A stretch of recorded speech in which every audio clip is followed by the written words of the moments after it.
Welcome to వార్తా 9 news. ముందుగా headlines చూద్దాం. కేసులేని చిన్నిపై ఘాటు కౌంటర్ ఇచ్చిన పేర్ని నాని. నాకేమి భయం లేదు, ఎవరికి వంగను అని పేర్ని ఫైర్. కొలికపుడితో మాట్లాడితే నేనే చెబుతానని పేర్ని వ్యాఖ్య. తిరువురులో రాజకీయ మాటల యుద్ధం రగిలించిన పేర్ని నాని.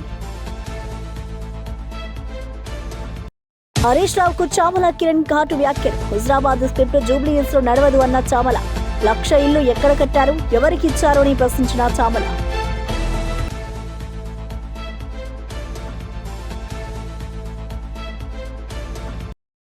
మోంతా తుఫాన్పై అప్రమత్తంగా ఉండాలని మంత్రి అనిత ఆదేశాలు. తీర ప్రాంతాల్లో అధికారులు సిద్ధంగా ఉండాలని సూచన. భారీ వర్షాలు, గాలులు, ప్రజలు జాగ్రత్తగా ఉండాలని వ్యాఖ్య. ఎమర్జెన్సీ బృందాలు సిద్ధంగా ఉండాలని మంత్రి హెచ్చరిక. నవీన్ యాదవ్ విజయం ప్రజల విజయం అవుతుంది అన్న పొన్నం. కాపు, మున్నూరు కాపు వేరు కాదు, ఐక్యంగా ఉండాలని వెల్లడి. కాంగ్రెస్ అభ్యర్థికి మద్దతుగా మంత్రి పొన్నం పిలుపు.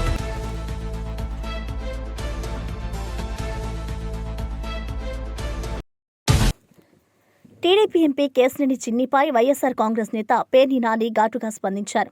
కొలికపుడి శ్రీనివాస్ను నేను టీవీలో తప్ప నేరుగా ఎప్పుడూ చూడలేదు అంటూ చురకలు వేశారు. కొలికపుడితో మాట్లాడి ఉంటే నేనే చెబుతా, దానిలో దాచేదేముంది అని అన్నారు.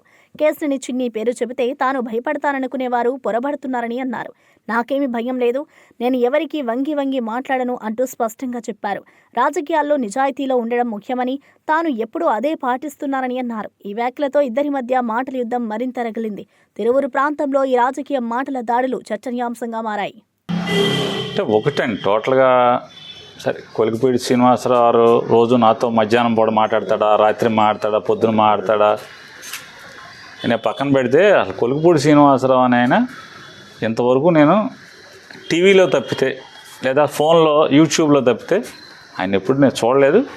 మాట్లాడితే దమ్ముగా నేను మాట్లాడుతున్నాడు శ్రీనివాసరావు, నేను కొలికిపూడి నాతో మాట్లాడుతున్నాడు, నేనే చెప్తున్నానని చెప్తా. దాంట్లో నాకు భయపడాల్సిన అవసరం లేదు, అయితే చిన్ని అంటే నాకేం భయం లేదు. ఇక్కడ ఒకటి చిన్ని సమస్యల మీద నేను ఒకటైతే మాట్లాడదలుచుకున్నానండి. కేశినేని చిన్ని ప్రస్తుతం ఒక మునిగిపోతున్న నావలాగా కనబడుతున్నాడు మనకి. మంచి హుషారుగా ఎంపీ గెలవంగానే కన్ను మిన్ను కానకుండా బావులుగా స్పీడ్ బోట్ లాగా ఓకే ప్రకృతిని చీల్చుకుంటూ స్పీడ్గా వెళ్తున్నాడు. ఇప్పుడు నాకు ఇవాళ అతను చిన్ని కనపడేదైతే చిల్లులు పడ్డ చెక్కనావలాగా అయితే కనపడుతున్నాడు.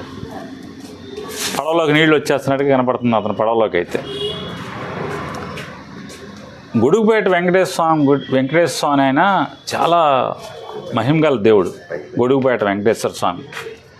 గతంలో టీడీపీ ప్రభుత్వం అప్పుడు కూడా ఆ స్వామివారి ఆలయం మీద కన్నేసి దాన్ని ఎలా ఎత్తేయాలి, ఎలా దొబ్బేయాలి అనుకున్నప్పుడు కనకదుర్గ రెండో కంటి తెలియకుండా దాన్ని కనకదుర్గ అమ్మవారికి గుడికి అడాప్ట్ చేసి తద్వారా ఆ భూమిని ఎత్తేద్దామని కొంతమంది చూశారు. ఆయనకి అమాయకంగా సంతకం పెట్టినటువంటి ఒక పెద్ద ఆయన ఈ సంతకం పెట్టిన వెంటనే ఆరోగ్య సమస్యలు తలెత్తినాయి. ఇదేదో ఆ దేవుడి ఫైల్ పెట్టిన కాడి నుంచి నాకు ఈ దరిద్రం పట్టుకుందని చెప్పి వెంటనే ఆయన అక్కడితో ఆ పని ముందుకెళ్లకుండా ఆపేశారు. అంటే నాకు సమాచారం, చాలామంది ఎండోమెంట్స్ వాళ్ళు నాతో చెప్పినటువంటి సమాచారం అది. అట్లాగే ఇప్పుడు కేశినేని చిన్ని గారు కూడా ఆ వెంకటేశ్వర స్వామి ఆలయం స్వామివారి ఆస్తుల మీద కన్నేశాడు. కన్నేసిన దగ్గర నుంచి మొదలైంది.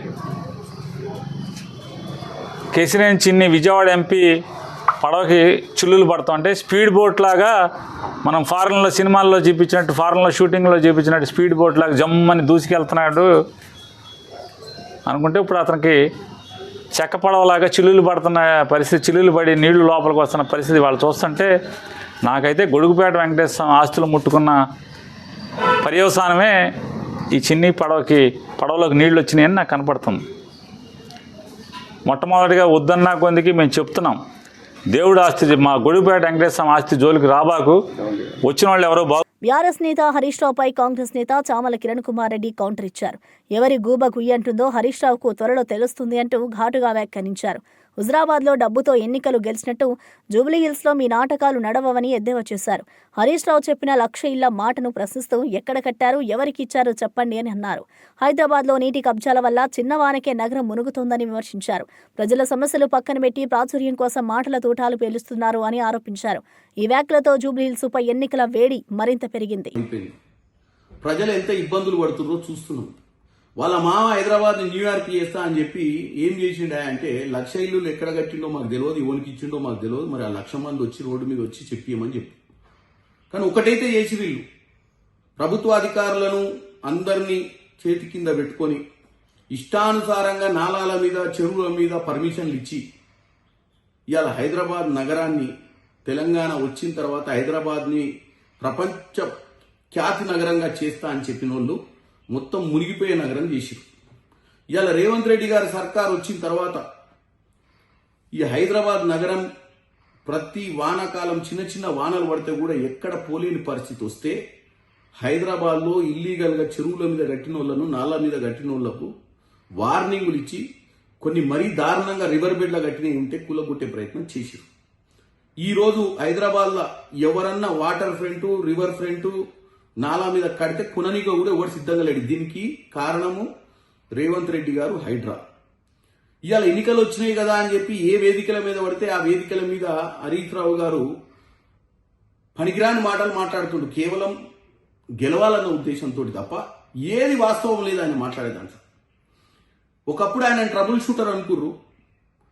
ప్రతి ఎన్నికలలో ఆయన వచ్చిండంటే మనం హుజురాబాద్ ఎన్నికలలో చూసినాం, కవర్లలో పైసలు పెట్టి ఓటర్ లిస్టుల ప్రకారం ఇంటింటికి నిద్ర లేవక ముందే దర్వాజా కింద నుంచి తోసిపోయినట్టు జూబ్లీహిల్స్ కూడా చేద్దాం అనుకున్నాం. చేసి 100% గెలుద్దామన్న ఉద్దేశంతో ఉండే 15 రోజుల క్రితం దాకా కాంగ్రెస్ పార్టీ ఎప్పుడైతే వ్యూహంతో నవీన్ యాదవ్కి టికెట్ ఇచ్చిర్రో అది కాంగ్రెస్ పార్టీ ఇచ్చిన master stroke. Naveen Yadav nomination తోటి క్లియర్ కట్గా కాంగ్రెస్ పార్టీ గెలుస్తుంది అన్న ఒక ఆలోచన వచ్చి ఇష్టానుసారంగా బావబామర్దులు మాట్లాడుతున్నారు.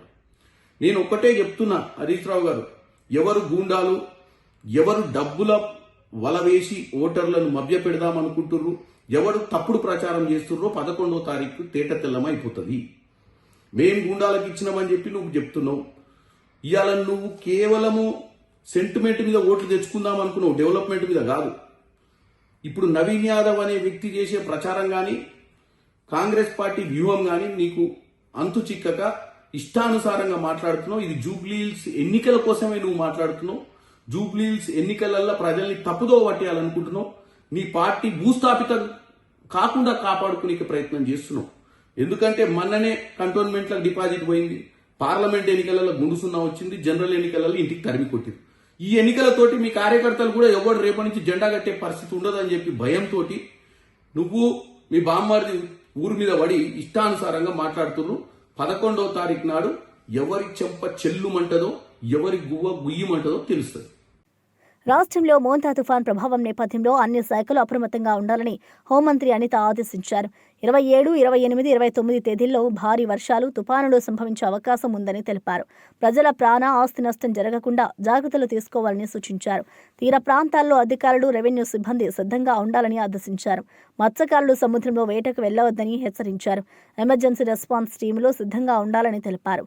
తుఫాన్ తీవ్రత దృష్ట్యా రవాణా, విద్యుత్, వైద్య శాఖలు సమన్వయంతో పనిచేయాలని మంత్రి పేర్కొన్నారు.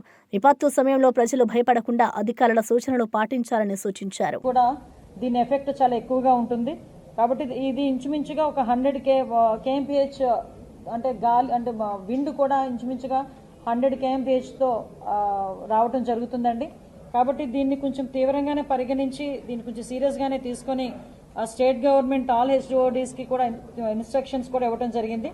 ఓవరాల్గా లాస్ట్ ఎక్స్పీరియన్సెస్ అంటే ఏదో ప్రిపేర్నెస్ తీసుకున్నామంటే అన్ని డిపార్ట్మెంట్స్ మేము ఇలా చేసాం అలా చేసామని చెప్పడం కాకుండా 4 రోజుల ముందు నుంచి కూడా పాస్ట్ ఎక్స్పీరియన్సెస్ ఏదైతే ఉన్నాయో అంటే ఇంచుమించుగా ఒక 100 km/h విండ్ వచ్చిన పొజిషన్స్లోని సైక్లోన్స్ మన స్టేట్లో హిట్ ఇచ్చినప్పుడు ఏ పారామీటర్స్లో ఎక్కువ డ్యామేజ్ జరిగింది, ఏ ఏరియాస్లో ఎక్కువ డ్యామేజ్ జరిగింది అంటే అంత కీన్ అబ్జర్వ్ చేసుకుని అప్పుడు సిచ్యువేషన్ని కూడా బేస్ చేసుకుని ప్రిపేర్నెస్ అనేది తీసుకోవడం జరిగిందండి.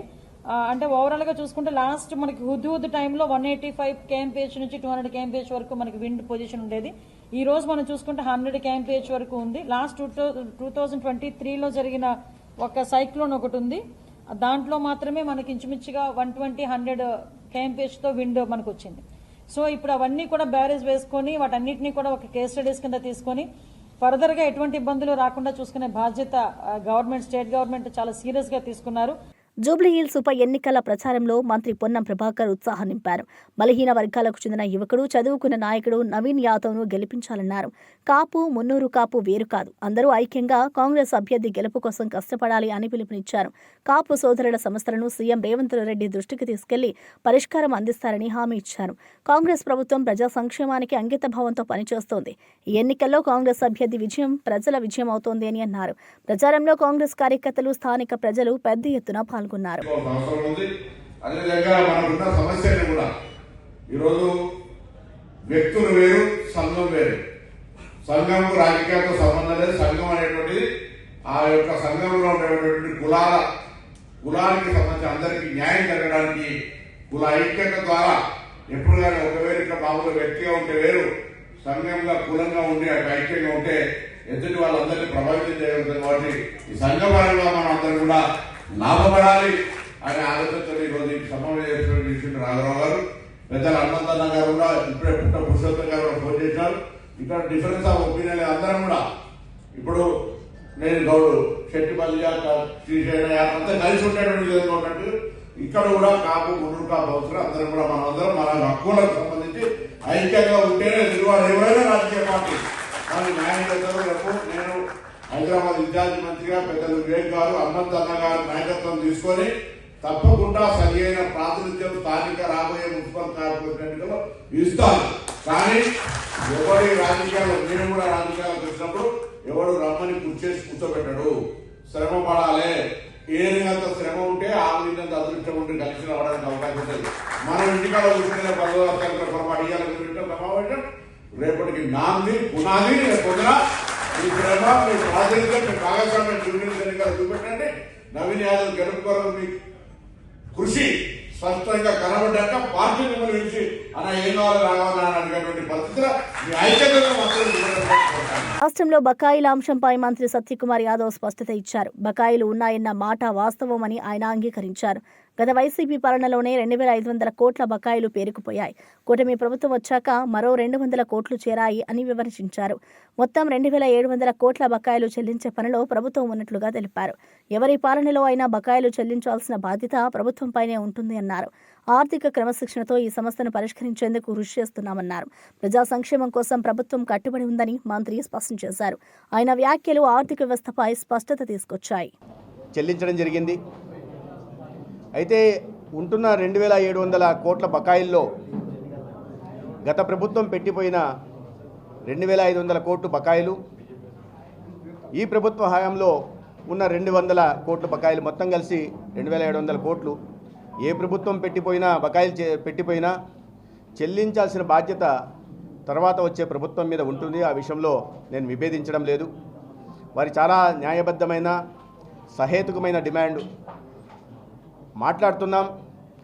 మొన్న ఒక 240 కోట్లు విడుదల చేయడం జరిగింది. కానీ కనీసం ఒక 500 కోట్లు విడుదల చేయాల్సిందిగా నెట్వర్క్ ఆసుపత్రుల అసోసియేషన్ నాయకత్వం కోరుతా ఉంది. దీన్ని ప్రభుత్వం దృష్టి, ముఖ్యమంత్రి గారి దృష్టికి, సంబంధిత అధికారుల దృష్టికి, అదేవిధంగా ఆర్థిక శాఖ మంత్రి గారి దృష్టికి తీసుకెళ్ళడం నిరంతరం మాట్లాడుతున్నాం. ఒకవైపు ఈ నెట్వర్క్ హాస్పిటల్ అసోసియేషన్తో మాట్లాడుతూనే రెండో వైపు కూడా ప్రభుత్వం దృష్టికి తీసుకెళ్ళి ఇటీవల ఈ సేవలు కొద్దిగా ఆగిన కారణంగా ప్రభుత్వ ఆసుపత్రుల్లో నిరంతరంగా అందుతున్నాయి. నిరంతరంగా ప్రభుత్వ ఆసుపత్రులకు ప్రజలు వెళ్తూ ఉన్నారు. అయినప్పటికీ ప్రైవేట్ ఆసుపత్రుల్లో కూడా ఇవాళ ఈ సేవలు అందాల్సిన అవసరం ఉంది. కాబట్టి ప్రభుత్వం దృష్టికి తీసుకెళ్తాం. యాజమాన్యంతో కూడా మాట్లాడుతున్నాం.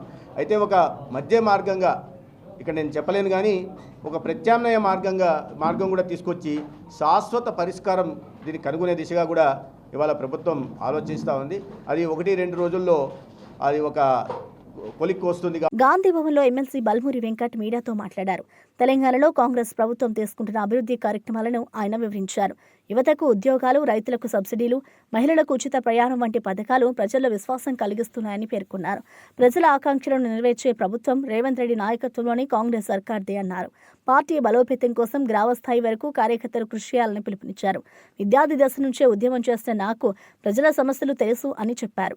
పార్టీ సిద్ధాంతాలను ప్రజల్లోకి తీసుకెళ్లడమే తన లక్ష్యమని తెలిపారు. ఆయన వ్యాఖ్యలతో కాంగ్రెస్ శ్రేణుల్లో ఉత్సాహం నెలకొంది. ఎవరో మిస్యూజ్ చేసిర్రు, దానిపైన ఏదో స్కామ్ జరిగింది, దానికి సంబంధించిన ఒక విక్టిమ్ పోయి సెప్టెంబర్లో దాన్ని పోయి ఏదైతే సైఫాబాద్ పోలీస్ స్టేషన్లో సెప్టెంబర్ 12వ తారీఖు దానిపైన కేసు పెట్టిండు. దాని తర్వాత అక్టోబర్ 8 CCSలో దానిపైన విచారణ జరిగిందని చెప్పి వాస్తవాలన్నీ సబ్జెక్ట్ మొదలైనప్పటికీ కాకుండా నీకు తెలిసిన దానిపైన బురద జల్లనీకి ఒక స్క్రిప్ట్ తయారు చేసుకొని బయటకు వచ్చి మాట్లాడే ప్రయత్నం చేసినావు. ముందుగా ఆ ఇష్యూ పైన తెలంగాణ ప్రజలకి, ఎందుకంటే మంత్రి గారు తెలంగాణ రాష్ట్ర అభివృద్ధి కోసము తెలంగాణలో ఇన్వెస్ట్మెంట్స్ తీసుకురావాలి, ఇక్కడ ఉన్న యువకులకు ఉద్యోగ అవకాశాలు కల్పించాలి, తెలంగాణని ఉన్నతమైన స్థాయికి తీసుకొని వెళ్ళాలని చెప్పి ముఖ్యమంత్రి గారి నాయకత్వంలో శ్రీధర్ బాబు గారు విదేశాల్లో పెట్టుబడుల కోసం తెలంగాణ రాష్ట్ర అభివృద్ధి కోసం కృషి చేస్తుంటే, కష్టపడుతుంటే మీ సమయంలో ఇన్వెస్ట్మెంట్స్ తక్కువ, కేటీఆర్ తెచ్చినాయి, బిల్డప్లు ఎక్కువ. శ్రీధర్ బాబు గారు ఈరోజు చిత్తశుద్ధితోటి విదేశాల్లో తిరుగుతూ ఇన్వెస్ట్మెంట్స్ తీసుకొని వస్తుంటే కేటీఆర్ గారు ఏదో చెప్పిండని చెప్పి వాడు మాట్లాడమన్నాడని చెప్పి నువ్వు సిగ్గు లేకుండా శ్రీధర్ బాబు గారి పైన తప్పుడు ఆరోపణలు చేసి అవాస్తవాల్ని ప్రజలకి చెప్పే ప్రయత్నం చేస్తున్నావు. ఆ ఇష్యూలా ఏదైతే శ్రీధర్ బాబు గారికి సంబంధించి వారి యొక్క లెటర్ ప్యాడ్ ఏదైతే ఉంటుందో దాన్ని తీసుకొని కొంతమంది వ్యక్తులు దాన్ని బయట ఇప్పుడు CMRFకో LOCకో లెటర్ ప్యాడ్ ఇస్తే ప్రతి ఒక్కరి దగ్గర లెటర్ ప్యాడ్ ఫార్మాట్ అనేది ఉంటుంది. ఆ ఫార్మాట్ని తీసుకొని ఉద్యోగాలు పెట్టిస్తామని బయట ఎక్కడనో దాని ఎంబ్లమ్ని మార్ఫింగ్ చేసి వారి సంతకాన్ని కూడా మార్ఫింగ్ చేసి కొంతమందిని మోసం చేసే ప్రయత్నం చేసినప్పుడు ఆ విషయము స్వయాన మంత్రి గారి దృష్టికి ప్రవాసీ ప్రజావాణి రాష్ట్ర కోఆర్డినేటర్ బొజ్జ అమరేందర్ రెడ్డి యువతకు హెచ్చరికలు జారీ చేశారు. ఫేక్ విదేశీ ఉద్యోగ ప్రకటనలకు మోసపోవద్దు, నిర్ధారించుకున్న తర్వాత మాత్రమే దరఖాస్తు చేయాలి అన్నారు. ఇటీవల నకిలీ ఉద్యోగ ప్రకటనలతో పలువురు యువకులు మోసపోయారని తెలిపారు. ప్రభుత్వం అనుమతి లేని ఏజెన్సీలకు డబ్బు చెల్లిస్తే తిరిగి పొందడం కష్టం అని హెచ్చరించారు. యువత ఆన్లైన్, సోషల్ మీడియా ప్రకటనలను నమ్మకూడదన్నారు. రాష్ట్ర ప్రభుత్వం ఉద్యోగ మోసాలను అరికట్టడానికి కఠిన చర్యలు తీసుకుంటుందని అన్నారు. బాధితులు వెంటనే అధికారులను సంప్రదించాలని సూచించారు. ఉద్యోగాలు ఉన్నాయని ఫేక్ యాడ్లు ఇచ్చినటువంటి సందర్భంలో వాటికి అట్రాక్ట్ అయ్యి వాళ్ళని నమ్మి విదేశాలకు వెళ్ళి చాలా మంది మోసపోతున్నారు ఈరోజు. సో రీసెంట్గా బ్యాంకాక్లో జాబులు ఉన్నాయని చెప్పేసి ఇన్స్టాగ్రామ్లో యాడ్ ఇవ్వడం జరిగింది. గోల్డెన్ లైన్ ఎంటర్టైన్మెంట్ క్యాసినో అని ఒక కంపెనీ ఇన్స్టాగ్రామ్లో యాడ్ ఇవ్వడం జరిగింది. ఈ ఇన్స్టాగ్రామ్లో యాడ్ చూసి ఇక్కడ ఉన్నటువంటి తెలుగు విద్యార్థులు గ్రాడ్యుయేషన్ పూర్తయి జాబుల కోసం ఎదురు చూస్తున్నటువంటి విద్యార్థులు, ఎస్పెషల్లీ తెలంగాణ నుంచి 8 మంది విద్యార్థులు వెళ్ళారు జాబ్ కోసం బ్యాంకాక్కి. అక్కడ పోయినాక ఒక 10 రోజులు వాళ్ళని ఒక సిస్టమ్ ఇచ్చి కూర్చోబెట్టారు. సో తర్వాత వాళ్ళకి అక్కడ పోయినాక తెలిసింది ఏంటంటే ఆ కంపెనీ ఏదో బిట్ కాయిన్ బిజినెస్ చేస్తుంది, అమెరికాలో ఉన్నటువంటి కస్టమర్లకు వీళ్ళు ఆ బిట్ కాయిన్ సేల్ చేయాలి అంటే ఫ్రాడ్లెంట్, అది నిజమైన బిట్ కాయిన్ కాదు, అది ఫేక్ బిట్ కాయిన్. వాళ్ళ ఫోన్లు కలవట్లేదు, వాళ్ళకి ఈమెయిల్ పోవట్లేదు, వాయిస్ మెసేజ్ వెళ్ళట్లేదు, వాట్సాప్ పనిచేయట్లేదు. ఈ 8-10 రోజుల నుంచి ఆ విద్యార్థులు ఎవరైతే యువకులు ఉన్నారో వాళ్ళు ఏమయ్యారో అని చెప్పేసి ఇక్కడ తెలంగాణకు చెందినటువంటి వారి కుటుంబం, వాళ్ళ మిత్రులు అందరూ గాబరా చెందుతున్నారు. నిన్ననే ప్రవాసీ ప్రజావానికి వాళ్ళు వచ్చి కంప్లైంట్ చేయడం జరిగింది. ఇట్లా మా వాళ్ళు బ్యాంకాక్ వెళ్ళారు, ఒక ఉద్యోగం మీద ఇన్స్టాగ్రామ్లో యాడ్ చూసి ఉద్యోగ ప్రకటన చూసి బ్యాంకాక్ వెళ్ళారు, కానీ గత వారం 10 రోజుల నుంచి మాకు కమ్యూనికేషన్ లేదు, వాళ్ళ నుంచి ఫోన్లు కలవట్లేదు, వాట్సాప్లో గాంధీ భవన్లో టీపీసీసీ అధికార ప్రతినిధి డాక్టర్ లింగం యాదవ్ మీడియాతో మాట్లాడారు. రాష్ట్రంలో కాంగ్రెస్ ప్రభుత్వం అమలు చేస్తున్న సంక్షేమ పథకాలను ప్రజలకు వివరించారు. రేవంత్ రెడ్డి నాయకత్వంలో తెలంగాణలో పారదర్శక పాలన కొనసాగుతుందని అన్నారు. రైతులు, మహిళలు, యువత కోసం తీసుకొచ్చిన పథకాలతో ప్రజల జీవన ప్రమాణాలు మెరుగుపడుతున్నాయని తెలిపారు. ప్రతిపక్ష పార్టీలు సత్య ప్రచారంతో గందరగోళం సృష్టించేందుకు ప్రయత్నిస్తున్నాయని విమర్శించారు. ప్రజలు కాంగ్రెస్ పై నమ్మకం ఉంచారు. ఆ విశ్వాసాన్ని నిలబెట్టుకోవడం మన బాధ్యత అన్నారు. ఆయన వ్యాఖ్యలతో పార్టీ కార్యకర్తల్లో ఉత్సాహం పెరిగింది. ఇవాళ గతంలో వామనరావు లాంటి వ్యక్తులని డేలైట్ లో మర్డర్ చేపించి సిబిఐ కేసులు ఎదుర్కొంటున్న పుట్టమధు నువ్వా మాట్లాడేది? ఇవాళ మా మంత్రి గురించి బిడ్డ ఒళ్ళు జాగ్రత్త పెట్టుకో పుట్టమధు. ఇంకొకసారి మంత్రి శ్రీధర్ బాబు గురించి నీ ఇష్టం వచ్చినట్టుగా మాట్లాడితే బిడ్డ తెలంగాణలో తిరగలేవు. ఇవాళ నీకు నిజంగా దమ్ము ధైర్యం ఉంటే, ఏదైనా ఆధారాలుంటే ఆధారాలతోటి మాట్లాడు. అంతే తప్ప ఇవాళ శ్రీధర్ బాబు ఇమేజ్ని డ్యామేజ్ చేస్తే ఏదో నీకేదో లబ్ధి చేకూరుతుంది అనుకుంటే తెలంగాణ ప్రజలు, ప్రత్యేకించి మంతని ప్రజలు చాలా విజ్ఞులు. నీ యొక్క బుద్ధి తెలిసే నీకు ఒకసారి అవకాశం ఇచ్చి మళ్ళీ ఇవాళ నిన్ను ఎక్కడికి పరిమితం చేసిరో ఇవాళ తెలంగాణ ప్రజలకు, మంత్రి అదేవిధంగా మంతని ప్రజలకు చాలా స్పష్టంగా తెలుసు. ఇవాళ క్లీన్ ఇమేజ్ ఉన్నటువంటి శ్రీధర్ బాబు గారి పైన ఏదో ఆకాశం మీద ఉమ్మేస్తే ఏదో జరుగుతుంది అనుకుంటే అది నీ పొరపాటు మాత్రమే. ఇవాళ నీ ఇష్టం వచ్చినట్టు మాట్లాడితే ముందు కేటీఆర్ నడుగు, కేసీఆర్ నడుగు శ్రీధర్ బాబు గురించి ఏందో. శ్రీధర్ బాబు అంటే ఏందో తెలంగాణ ప్రజలందరికీ తెలుసు. నిరంతరం ప్రజలకు అందుబాటులో ఉంటూ ఇవాళ ప్రజాప్రభుత్వంలో ముఖ్యమైన పాత్ర పోషిస్తూ ఇవాళ తెలంగాణ రాష్ట్రాన్ని ఏ విధంగా ఇంకా పెట్టుబడులు తీసుకొచ్చి తెలంగాణ యువతకు ఉద్యోగ కల్పన, ఉపాధి కల్పన తీసుకురావాలని కోసం నిరంతరం శ్రమిస్తున్న ఇవాళ మంత్రి శ్రీధర్ బాబు గారి పైన ఏది పడితే అది మాట్లాడితే ఇక్కడ ఊడుకోవడానికి ఎవరు సిద్ధంగా లేరు. పుట్టమధు జాగ్రత్త, మాట్లాడే ముందు ఏదైనా వెనక ముందు ఆలోచించుకొని మాట్లాడు. నీ గత చరిత్ర అంతా. సినీ నటుడు సుధీర్ బాబు తిరుమల శ్రీవారిని దర్శించుకున్నారు. ఆదివారం వీఐపీ విరామ దర్శన సమయంలో సతీ సమేతంగా స్వామివారి సేవలో పాల్గొన్నారు. టీటీడీ అధికారులు స్వాగతం పలికి దర్శన ఏర్పాట్లు చేశారు. అనంతరం రంగనాయకుల మండపంలో పండితులు ఆశీర్వచనం చేసి తీర్థ ప్రసాదాలు అందజేశారు. ఆలయం వెలుపల మీడియాతో మాట్లాడిన సుధీర్ బాబు తిరుమల దర్శనం ప్రతిసారి ఆధ్యాత్మిక శాంతిని ఇస్తుందని అన్నారు. భగవంతుడి ఆశీస్సులతో మంచి సినిమాలు చేయాలని కోరుకున్నానని తెలిపారు. ఆయన దర్శనంతో ఆలయ ప్రాంగణం సందడిగా మారింది.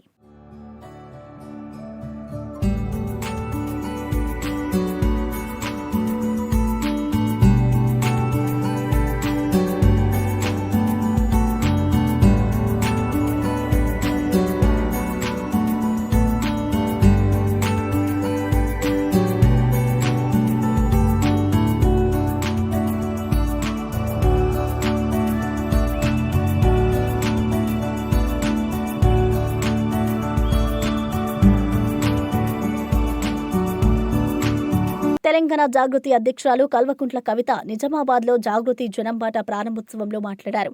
నేను 20 ఏళ్లుగా కేసీఆర్, బీఆర్ఎస్ కోసం కష్టపడ్డాను, కానీ కుట్ర వల్ల ఓడిపోయాను అన్నారు. ఇంటి గుట్టు బయటపెట్టి నన్ను బయటకు పంపించారు. ఇప్పుడు నా దారి నేనే వెతుక్కుంటున్నా అని వ్యాఖ్యానించారు. నేను ఈ జిల్లా బిడ్డను, కోడలిని. మీ ఆశీర్వాదం నాకు కావాలి అంటూ భావోద్వేగంతో మాట్లాడారు. కవిత వ్యాఖ్యలు బీఆర్ఎస్ భవిష్యత్తుపై చర్చలకు దారితీశాయి. జాగృతి కార్యకర్తలు పెద్ద ఎత్తున పాల్గొన్నారు.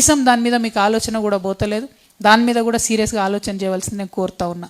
అంటే అందరికీ సమాన అవకాశాలు అంటే ప్రభుత్వమే విద్యను ఈ విధంగా మరి అణచివేస్తుంటే సమానమైన అవకాశాలు ఏడికేలు వస్తాయి. అందుకే సామాజిక తెలంగాణ రావాలని కోరుతా ఉన్నాం. అదేవిధంగా సమానమైనటువంటి అధికారం. ఇవాళ మీరు ఆలోచన చేయండి, అధికారం, పొలిటికల్ అధికారంలో భాగస్వామ్యం ఉన్న కులాలు ఎన్ని ఉన్నాయి, ఉన్నటువంటి యువకులు ఎంతమంది ఉన్నారు, ఉన్నటువంటి మహిళలు ఎంతమంది ఉన్నారు. ఎక్కడ చూసినా మహిళలు 5% అబవ్ లేరు. ఒక లోకల్ బాడీస్లో అంతకుముందు వచ్చినటువంటి రిజర్వేషన్ వల్ల 50% వచ్చిరు తప్పితే ఎమ్మెల్యేలుగా, ఎంపీలుగా, చైర్మన్లుగా ముఖ్యమైనటువంటి కీలక నిర్ణయాలు తీసుకునే దగ్గర మహిళలకు భాగస్వామ్యం లేదు. కీలక నిర్ణయాలు తీసుకునే దగ్గర యువకులకు భాగస్వామ్యం లేదు. కీలక నిర్ణయాలు తీసుకునే దగ్గర బీసీలకు భాగస్వామ్యం లేదు, ఎస్సీలకు భాగస్వామ్యం లేదు. ఎస్, రిజర్వేషన్ ఉంది కాబట్టి ఇస్తున్నాం ఎస్సీలకు, ఎస్టీలకు అంటారు. కానీ ఎక్కడ అవకాశం వచ్చింది? ఎక్కడ మంచి కీలకమైన మంత్రి పదవి ఇచ్చింది? మైనారిటీల గురించి మాట్లాడి ఇవాళ అధికారంలోకి వచ్చింది కాంగ్రెస్ పార్టీ. 2 ఏళ్ళు అవుతుంది. సిగ్గుతో తలదించుకోవాలి కాంగ్రెస్ పార్టీ. మైనారిటీ మినిస్టర్ లేనటువంటి మొట్టమొదటి ప్రభుత్వం ఇది ఉమ్మడి ఆంధ్రప్రదేశ్ చరిత్రలో. ఎస్టీ లంబాడా లేనటువంటి మొట్టమొదటి మంత్రివర్గంలో లేనటువంటి మొట్టమొదటి ప్రభుత్వం కాంగ్రెస్ ప్రభుత్వం. సో ఇందుకోసమే సామాజిక తెలంగాణ రావాలంటున్నాం. అందరికీ అధికారంలో భాగస్వామ్యం రావాలంటే हमारे माइनॉरिटी भाइयों को भी मिलना, एसटीज़ को भी मिलना, एससीज़ को भी मिलना, खवातीनों को भी मिलना, हमारे युवाओं को भी मिलना, सबके लिए सामाजिक तेलंगाना चाहिए. ఇదేదో నినాదం చెప్తలేను నేను. మనకు జూబ్లీహిల్స్ లో బీజేపీ కార్యకర్తలతో కలిసి ప్రధాని మన్ కీ బాత్ కార్యక్రమాన్ని వీక్షించిన కేంద్ర మంత్రి కిషన్ రెడ్డి బీఆర్ఎస్ పై తీవ్ర విమర్శలు చేశారు. గత 10 ఏళ్లుగా ఈ నియోజకవర్గం అభివృద్ధి చెందలేదు. కేసీఆర్ హయాంలో ప్రజలు భయంతో జీవించారు అన్నారు. ప్రధాని మోడీ దేశాన్ని అభివృద్ధి దిశగా నడిపిస్తున్నారని, కేంద్ర ప్రభుత్వం తీసుకొచ్చిన పథకాలు దేశ ప్రజలకు ఉపయోగపడుతున్నాయని వివరించారు. జూబ్లీహిల్స్ ఉప ఎన్నికల్లో ప్రజలు బీఆర్ఎస్ కాంగ్రెస్లకు గట్టి బుద్ధి చెప్పారని అన్నారు. ఆ ప్రజల ఆశీస్సులతో బీజేపీ అభ్యర్థి దీపక్ రెడ్డి విజయం సాధిస్తారని విశ్వాసం వ్యక్తం చేశారు.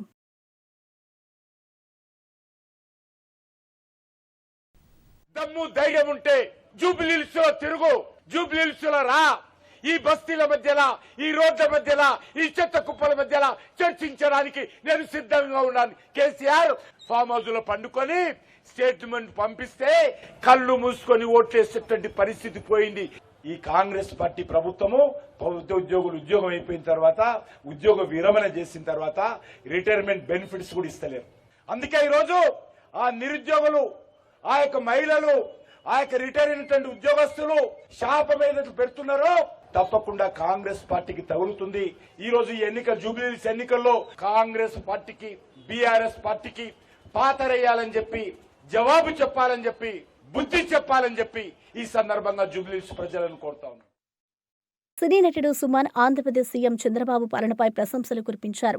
రాష్ట్ర అభివృద్ధి, పారదర్శకత, సాంకేతికతలో చంద్రబాబు చూపుతున్న దృష్టి ప్రశంసనీయమని అన్నారు.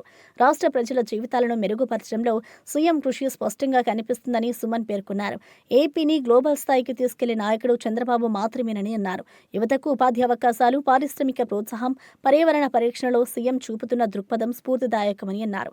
నిజాయితీగా పాలన చేస్తే ప్రజలు ఎప్పుడూ వెన్నంటే ఉంటారు అని సుమన్ పేర్కొన్నారు.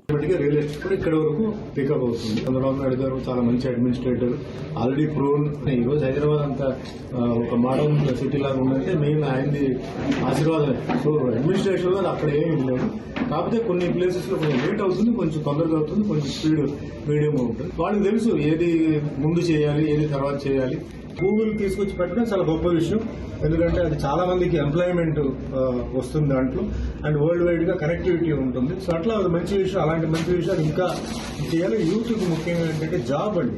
ఈరోజు మెయిన్ గా ఏంటంటే అందరికి ఉద్యోగాలు రావాలి, ఎంప్లాయ్మెంట్ రావాలి. ఏదైనా నా చెప్తున్నా అంటే రైతుల విషయంలో మటుకి కొంచెం ఎప్పుడు ఇంపార్టెన్స్ ఇవ్వాలి. రైతులు బాగుంటే దేశం బాగుంటుంది, దేశం బాగుంటే రాష్ట్రం బాగుంటుంది. బులెటిన్ ముగించే ముందు హెడ్లైన్స్ మరోసారి చూద్దాం. కేసులేని చిన్నిపై ఘాటు కౌంటర్ ఇచ్చిన పేర్ని నాని. నాకేమి భయం లేదు, ఎవరికి వంగను అని పేర్ని ఫైర్. కొలికపుడితో మాట్లాడితే నేనే చెబుతానని పేర్ని వ్యాఖ్య. తిరువురులో రాజకీయ మాటల యుద్ధం రగిలించిన పేర్ని నాని. హరీష్ రావుకు చామల కిరణ్ ఘాటు వ్యాఖ్యలు. హుజరాబాద్ స్క్రిప్ట్ జూబ్లీహిల్స్ లో నడవదు అన్న చామల. 1,00,000 ఇల్లు ఎక్కడ కట్టారు, ఎవరికి ఇచ్చారు అని ప్రశ్నించిన చామల.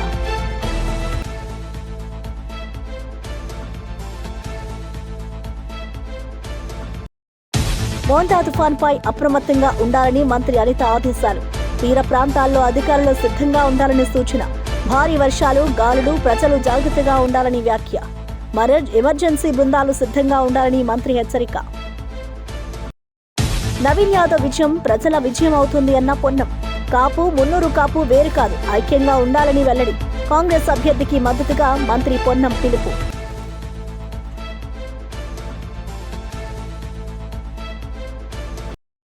ఇక ఇవి బులెటిన్ విశేషాలు. మరో బులెటిన్లో మళ్ళీ కలుద్దాం.